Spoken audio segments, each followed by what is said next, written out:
Əvvəlcə mərasim iştirakçıları milli lider Heydər Əliyevin ərazi bütövlüyümüz uğrunda şəhid olmuş və xidməti borclarını yerinə yetirərkən həlak olmuş polis əməkdaşlarının xatirəsini bir dəqiqəlik sükutla yad etdilər. Sonra himnimiz səsləndirildi.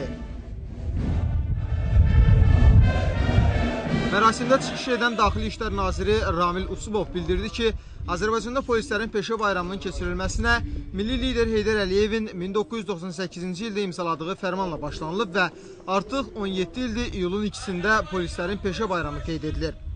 Azərbaycan polisinin ictimai asayişin qorunmasında fəal iştirak etməsindən danışan nazir bildirdi ki, son 12 ildə cinayətlərin illik orta açılması 88% olub, əllərdə qanunsuz saxlanılan 13 min odlu silah yığılıb. 4000'den çox cinayətkar qrup və dəstə zərərsizləşdirilmiş, axtarışda olan 41 minə yaxın cinayətkar tutularaq istintaq və məhkəmə orqanlarına təhvil verilmişdir.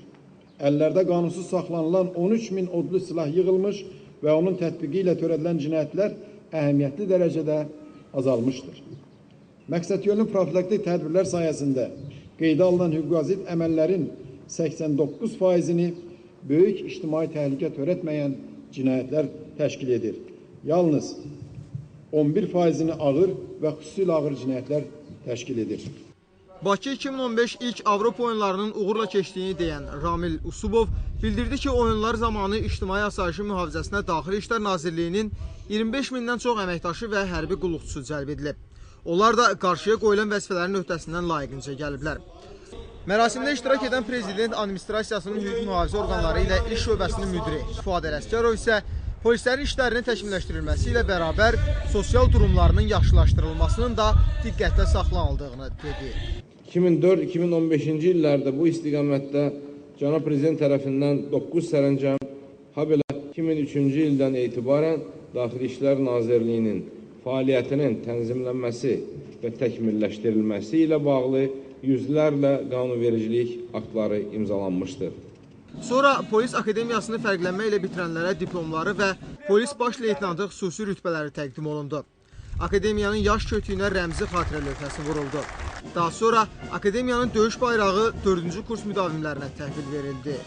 Bu bayrağı biz təhvil verirəm. Fədakarlıqla onu qoruyacaq. Professor və bütün müəllim heyətinə bir dərin təşəkkürümü bildirirəm. Onlar bizə bu 5 il ərzində çox böyük dərin biliklər və dərin bacarıqları öyrətmişdilər. Onların verdiyi bilik və bacarıqlar sahəsində inşallah gələcək öz peşə həyatımızda da özümüzü göstərəcəyik. Biz bundan sonraki xidmətimizdə ictimai asayişin və ictimai təhlükəsizliyin qorunmasında, vətəndaşların hüquq və azadlıqlarının qorunmasında, ümumiyyətlə konstitusiyanın qanun və müddəalarına əsas tutaraq öz fəaliyyətimizi həyata keçirməyi nəzərdə tuturuq. Leytenant olmağı qazandım və bununla fəxr edirəm. Sevinirəm ki, Azərbaycan polisi adına layiq görüldüm. Tam gücümlə, bütün şücaətimlə, vicdanımla, ədalətimlə sonuna kimi, son canıma kimi Azərbaycan Respublikasının keşiyində möhkəm əzmlə duracam və mübarizə aparacam. Mərasim zamanı Polis Akademiyasının 400 yerlik yeni yataqxana binasının açılışı da oldu.